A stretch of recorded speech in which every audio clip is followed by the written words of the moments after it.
Halo teman-teman, kembali lagi dengan Ricci. Pada sore hari ini, ya lagi hujan-hujan, gue akan membacakan cerita-cerita dari teman-teman dari berbagai sumber. Ya mungkin aja ini udah dibacain di tempat lain, tapi gue mau bacain lagi cerita ini, yang mana mungkin cerita ini kita bisa ambil hikmahnya nanti.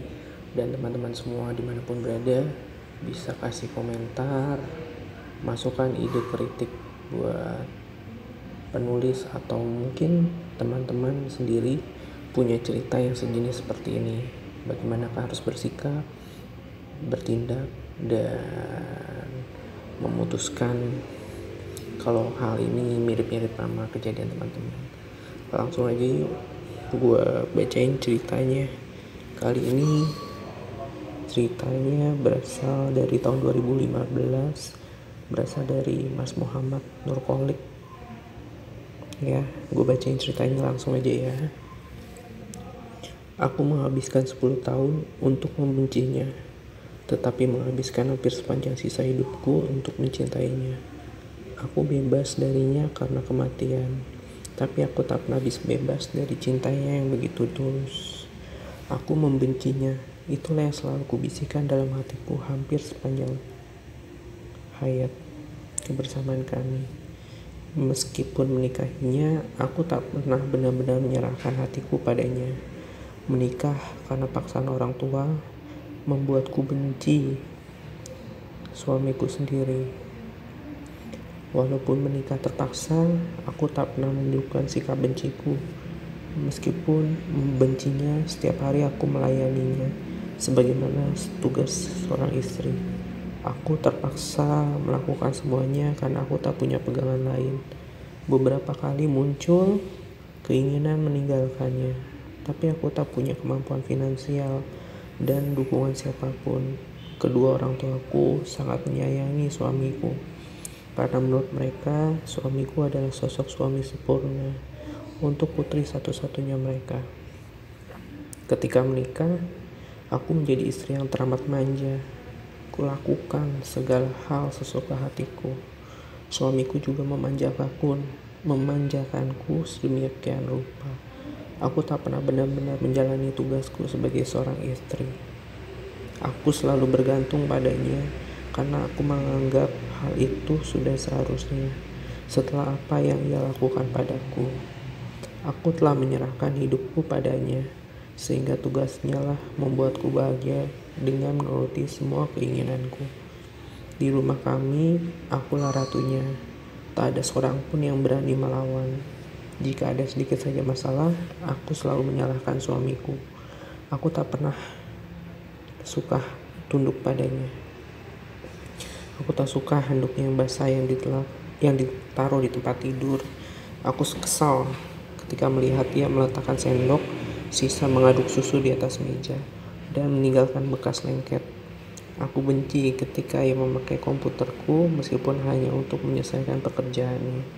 Aku marah kalau ia menggantung bajunya di kapstok lemari bajuku. Aku juga marah kalau ia memakai pasta gigi tanpa memencetnya dengan rapi. Aku juga marah kalau ia menghubungiku hingga berkali-kali ketika aku sedang bersenang-senang dengan teman-temanku. Tadinya aku memilih untuk tidak punya anak.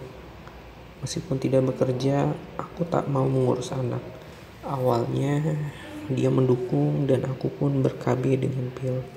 Tapi rupanya ia menyembunyikan keinginannya begitu dalam sampai suatu hari aku lupa minum KB, dan meskipun ia tahu, ia membiarkannya.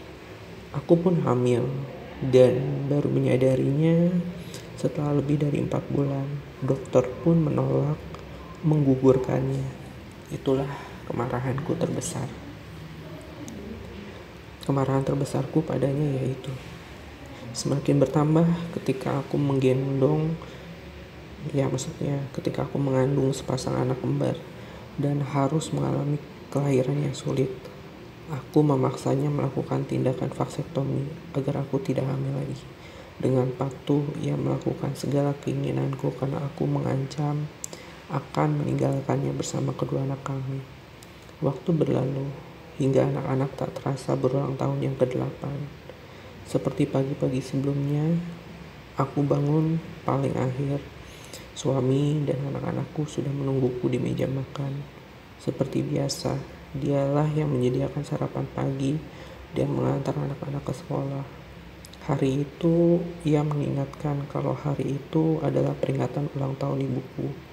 Aku hanya menjawab dengan anggukan tanpa memperdulikan kata-katanya.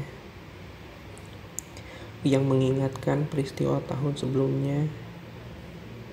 Saat itu aku memilih ke mall dan tidak hadir di acara ibuku. Ya, karena merasa terjebak dengan perkawinanku, aku juga membenci kedua orang tuaku, baik ayah dan ibuku tentunya. Sebelum ke kantor, seperti biasa, suamiku mencium pipiku saja dan diikuti oleh anak-anak. Tapi hari itu ia juga memelukku sehingga anak-anak menggoda ayahnya dengan ribut.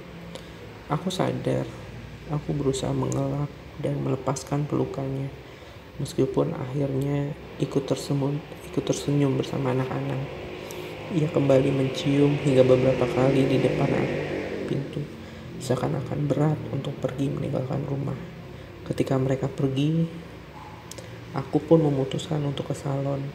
Menghabiskan waktu ke salon adalah hobiku. Aku tiba di salon langgananku beberapa jam kemudian. Di salon, aku bertemu salah satu temanku sekaligus orang yang tak kusukai. Kami mengobrol dengan asiknya, termasuk saling memamerkan kegiatan kami masing-masing.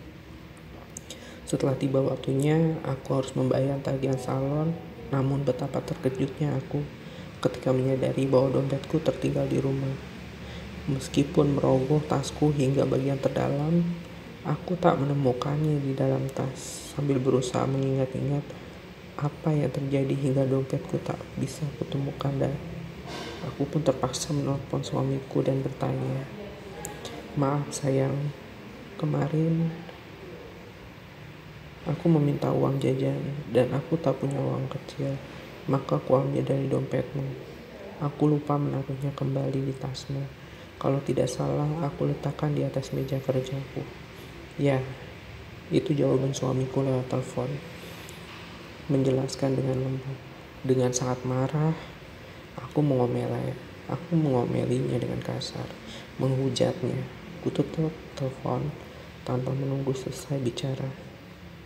Tak lama kemudian, handphoneku kembali berbunyi, dan meski masih kesal, aku pun mengangkatnya dengan setengah membentak. "Ya, apalagi?" "Sayang, aku pulang sekarang. Aku akan ambil dompet dan mengantarkannya padamu." Begitu kata suamiku. "Sayang, sekarang ada di mana?" tanya suamiku dengan cepat. Khawatir aku menutup teleponnya kembali. Aku menyebut nama salonku dan tanpa menunggu jawabannya lagi, aku kembali menutup telepon. Aku berbicara dengan kasir dan mengatakan bahwa suamiku akan datang membayarkan tagihanku. Ya, si empunya salon yang sahabat sebenarnya sudah membolehkanku pergi dan mengatakan aku bisa membayarnya nanti kalau aku kembali nanti. Tapi rasa malu karena musuhku juga ikut mendengarku ketinggalan dompet membuatku gengsi untuk berhutang dulu. Hujan turun ketika aku melihat keluar dan berharap mobil suamiku segera sampai. Menit berlalu menjadi jam. Aku semakin tak sabar menunggu, sehingga mulai menghubungi handphone suamiku. Tak ada jawaban meskipun sudah berkali-kali ku telepon. Padahal biasanya hanya 2 kali berdering, teleponku sudah diangkatnya. Aku mulai merasa tak enak dan marah, kesal, dongkol di dalam hatiku. Teleponku diangkat setelah beberapa kali mencoba. Ketika suara bentakku belum lagi keluar, terdengar suara asing menjawab telepon suamiku. Aku terdiam beberapa saat sebelum suara lelaki asing itu memperkenalkan diri. "Selamat siang, Bu. Apakah Ibu istri dari Bapak Armandi?" Ku jawab pertanyaan itu segera. Lelaki asing itu ternyata adalah seorang polisi. Ia memberitahuku bahwa suamiku mengalami kecelakaan dan saat ini ia sedang dibawa ke rumah sakit kepolisian. Saat itu aku hanya terdiam dan hanya menjawab terima kasih. Ketika telepon ditutup, aku berjongkok dengan bingung. Tanganku menggenggam erat handphone yang aku pegang, dan beberapa pegawai salon mendekati dulu dengan sigap bertanya ada apa, hingga wajahku menjadi pucat seputih kertas. Entah bagaimana akhirnya aku sampai di rumah sakit. Entah bagaimana juga tahu-tahu seluruh keluarga hadir di sana menyusulku. Aku yang hanya diam 1000 bahasa menunggu suamiku di depan ruang gawat darurat. Aku tak tahu harus melakukan apa karena selama ini dialah yang melakukan segalanya untukku. Ketika akhirnya setelah menunggu beberapa jam, tepat ketika kumandang azan maghrib, terdengar suara dokter keluar dan menyampaikan berita itu. Ya, suamiku saat ini telah tiada. Ia pergi bukan karena kecelakaan itu sendiri. Serangan stroke lah yang menyebabkan kematiannya. Selesai mendengar pernyataan itu, aku malah sibuk menguatkan kedua orang tuaku dan orang tuanya yang syok. Sama sekali tak ada air mata setetes pun keluar dari kedua mataku. Aku sibuk menenangkan ayah, ibu, dan kedua mertuaku. Anak-anak yang terpukul memelukku dengan erat. Tetapi kesedihan mereka sama sekali tak mampu membuatku menangis. Ketika jenazah dibawa ke rumah dan aku duduk di hadapannya, aku termangu menatap wajah itu. Kusadari baru kali inilah aku benar-benar menatap wajahnya yang tampak tertidur pulas. Ku dekati wajahnya dan kupandangi dengan sesama. Saat itulah dadaku menjadi sesak. Teringat apa yang telah ia berikan padaku selama 10 tahun kebersamaan pernikahan kami. Ku sentuh perlahan wajahnya yang telah dingin. Dan kusadari inilah kali pertama aku menyentuh wajahnya yang dulu selalu hiasi senyum hangat. Air mata merebak di mataku, mengaburkan pandanganku. Aku terkesiap, berusaha mengusap agar air mata tak menghalangi tatapan terakhirku padanya. Aku ingin mengingat semua bagian wajahnya agar kenangan manis tentang suamiku tak berakhir begitu saja. Tapi bukannya berhenti, air mataku semakin deras membanjiri kedua pipiku. Peringatan dari imam masjid yang mengatur prosesi pemakaman tak mampu membuatku berhenti menangis. Aku berusaha menahannya, tapi dadaku sesak mengingat apa yang telah aku berbuat padanya. Terakhir kami berbicara, aku teringat betapa aku tak pernah memperhatikan kesehatannya. Aku hampir tak pernah mengatur makannya. Padahal ia selalu mengatur apa yang aku makan. Ia memperhatikan vitamin dan obat yang harus konsumsi. Terutama ketika mengandung dan setelah melahirkan. Ia tak pernah absen mengingatkanku makan teratur dan hal baik apapun yang ia lakukan. Bahkan terkadang menyuapiku kalau aku sedang merasa malas makan. Aku tak pernah tahu apa yang ia makan karena aku tak pernah bertanya dan tak pernah peduli. Bahkan aku tak tahu apa yang ia sukai dan tidak disukai. Hampir seluruh keluarga tahu bahwa suamiku adalah penggemar mie instan dan kopi kental. Dadaku sesak mendengarnya karena aku tahu ia mungkin terpaksa makan mie instan karena aku hampir tak pernah memasak untuknya. Aku hanya memasak untuk anak-anak dan diriku sendiri. Aku tak pernah peduli dia sudah makan atau belum ketika pulang kerja. Ketika bisa makan masakanku hanya tersisa. Ia pun pulang larut malam setiap hari karena dari kantor cukup jauh dari rumah. Aku tak pernah mau menanggapi permintaannya untuk pindah lebih dekat ke kantornya karena tak mau jauh-jauh dari tempat tinggal teman-temanku. Saat pemakaman, aku tak mampu menahan diri lagi. Aku pingsan ketika melihat tubuhnya yang hilang bersamaan dengan onggokan tanah yang menimbunnya. Aku tak tahu apapun sampai terbangun di tempat tidur besarku. Aku terbangun dengan rasa sesal memenuhi rongga dadaku. Ketika keluarga besarku membujukku untuk sia-sia karena mereka tak pernah tahu mengapa aku begitu terluka kehilangan dirinya. Hari-hari yang aku jalani setelah kepergiannya bukanlah kebebasan seperti yang selama ini kuinginkan, tapi aku malah terjebak di dalam keinginan untuk bersamanya. Di hari-hari awal kepergiannya, aku duduk termangu memandangi piring kosong. Ayah, ibu, dan ibu mertuaku membujukku makan. Tetapi yang kuingat hanyalah saat suamiku membujukku makan kalau aku sedang mengambek dulu. Ketika aku lupa membawa handuk saat mandi, ketika aku berteriak memanggilnya seperti biasa, dan ketika malah ibuku yang datang, aku berjongkok menangis di dalam kamar mandi berharap ia yang datang. Kebiasaanku yang menelponnya setiap kali aku tidak bisa melakukan sesuatu di rumah membuat teman kerjanya kebingungan menjawab teleponku. Setiap malam, aku menunggunya di kamar tidur dan berharap esok pagi aku terbangun dengan sosoknya di sebelahku. Dulu, aku pergi. Aku begitu kesal kalau tidur mendengar suara lingkurannya. Tapi sekarang aku bahkan sering terbangun karena rindu mendengarnya kembali. Dulu aku kesal karena ia sering berantakan di kamar tidur kami. Tapi kini aku merasa kamar tidur kami terasa kosong dan hampa. Dulu aku begitu kesal jika ia melakukan pekerjaan dan meninggalkannya di laptopku tanpa melogout. Sekarang aku memandangi komputer, mengusap tutut komputer berharap bekas jari-jarinya masih tertinggal di sana. Dulu aku paling tidak suka ia membuat kopi tanpa alas piring di meja. Sekarang bekasnya yang tersisa di sarapan pagi terakhirnya pun tak mau kuhapus. Remote televisi yang biasa disembunyikannya sekarang dengan mudah kutemukan. Meski aku berharap bisa mengganti kehilangannya dengan kehilangan remote, semua kebodohan itu kulakukan karena aku baru menyadari bahwa dia mencintaiku dan aku sudah terkena panah cintanya. Aku juga marah pada diriku sendiri kalau aku marah karena semua kelihatan normal meskipun ia sudah tidak ada.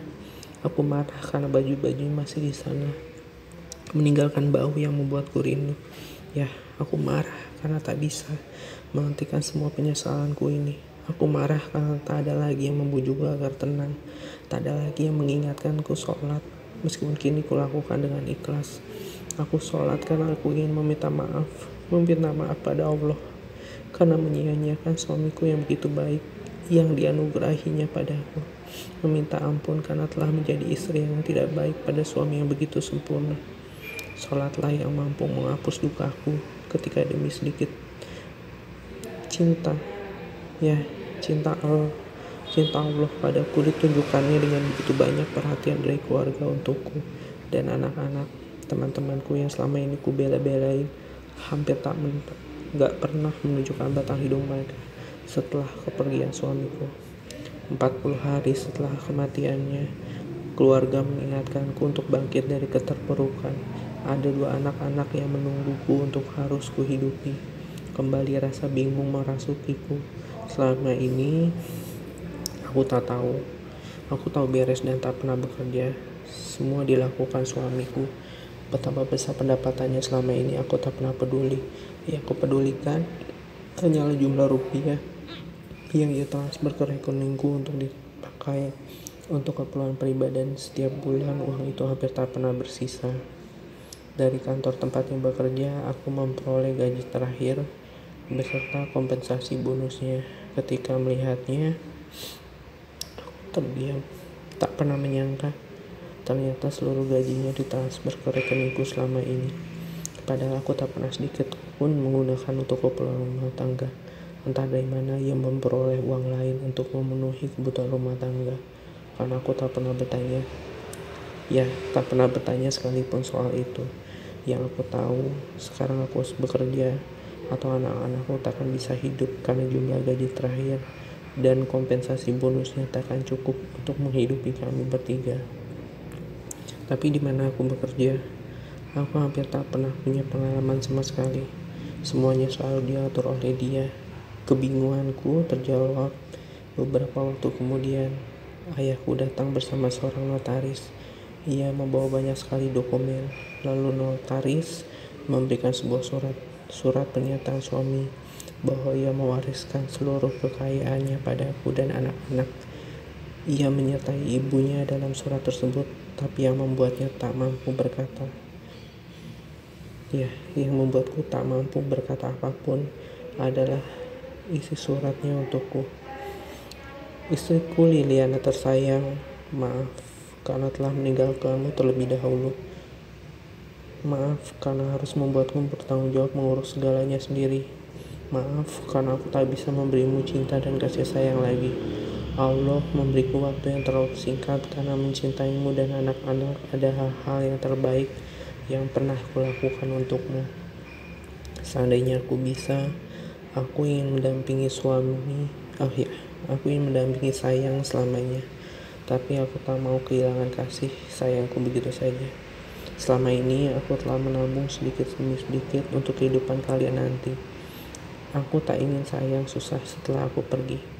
Tak banyak yang bisa aku berikan, tapi aku berharap bisa memanfaatkannya untuk membesarkan dan mendidik anak-anak. Lakukanlah yang terbaik untuk mereka ya sayang. Maafkanlah aku. Jangan menangis. Lakukanlah hal yang membuatmu hidup bahagia. Membuat hidupmu yang terbuang percuma selama ini.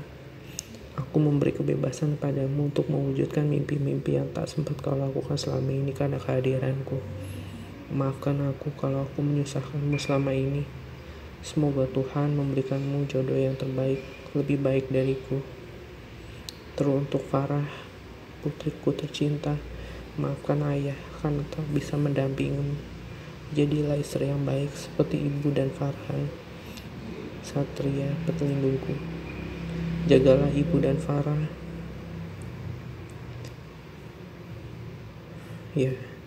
Untuk Satria pelindungku, jagalah ibu dan Farah. Jangan jadi anak yang bandel lagi dan selalu ingat dimanapun kalian berada, ayah akan di sana melihatnya. Aku terisak membaca surat itu. Ada gambar kartun dengan kacamata yang diberi lidah menjulur ke suamiku kalau ia mengirimkan Notaris memberitahuku bahwa selama ini suamiku memiliki beberapa asuransi dan tabungan deposito dari hasil warisan ayah kandungan. Suamiku membuat beberapa usaha dari hasil deposito tabungan tersebut dan usaha tersebut cukup berhasil meskipun diusahakan oleh orang lain, orang kepercayaannya. Aku hanya bisa menangis terharu mengetahui betapa besar cintanya pada kami. Sehingga ketika ajal menjemputnya, ia tetap membanjiri kami dengan cintanya. Aku tak pernah berpikir untuk menikah lagi. Banyaknya lelaki yang hadir yang mampu menghapus sosoknya, tak mampu menghapus sama sekali sosoknya di dalam hidupku, di dalam hatiku. Hari demi hari hanya kuabadikan untuk anak-anakku. Ketika orang tuaku dan mertuaku pergi satu persatu meninggalkanku selama-lamanya, tak satu pun meninggalkan kesedihan sedalam kesedihanku saat suamiku pergi. Kini, kedua putra-putriku berusia 23 tahun. 2 hari lagi putriku menikah dengan seorang pemuda dari tanah seberang. Putri kami bertanya, "Ibu, aku harus bagaimana nanti setelah menjadi istri? Soalnya Farah kan gak bisa masak, gak bisa nyuci. Gimana ya, Bu?" Aku merangkulnya sambil berkata, "Cinta sayang. Cintailah suamimu, cintailah pilihan hatimu, cintailah apa yang ia miliki, dan kau akan mendapatkan segalanya. Karena cinta kau akan belajar menyenangkan hatinya, akan belajar menerima kekurangannya, akan belajar bahwa sebesar apapun persoalan, kalian akan menyelesaikan atas nama cinta." Putriku menatap seperti cinta ibu untuk ayah. Cinta itulah yang membuat ibu tetap setia pada ayah sampai sekarang. Aku menggelengkan kepala. Bukan sayangku, cintailah suamimu seperti ayah mencintai ibu dulu, seperti ayah mencintai kalian berdua. Ibu setia pada ayah karena cinta ayah yang begitu besar. Aku mungkin tak beruntung karena tak sempat menunjukkan cintaku pada suamiku. Aku menghabiskan 10 tahun untuk membencinya, tetapi menghabiskan hampir sepanjang sisa hidupku untuk mencintainya. Aku bebas darinya karena kematian, tapi aku tak pernah bisa bebas dari cintanya yang begitu tulus. Ya teman-teman, inilah kisah cerita nyata yang sangat sedih dan mengharukan. Semoga peristiwa ini bisa membuat kita belajar bersyukur dengan apa yang kita miliki. Sebab apa yang kita harapkan belum tentu dapat kita dapatkan. Dan apa yang kita dapatkan belum tentu itu yang kita harapkan. Tapi percayalah Tuhan pasti memberikan kita yang terbaik untuk atau menurut kita, dan untuk atau menurut orang-orang yang kita cintai. Ya teman-teman, semoga cerita ini kita bisa ambil hikmahnya untuk untuk gue pribadi sebagai seorang cowok, maupun kalian cewek yang sangat baik, super. Suatu saat nanti kita semua, gue berdoa mendapatkan pasangan hidup yang kita cintai dan dia mencintai kita selamanya. Terima kasih teman-teman.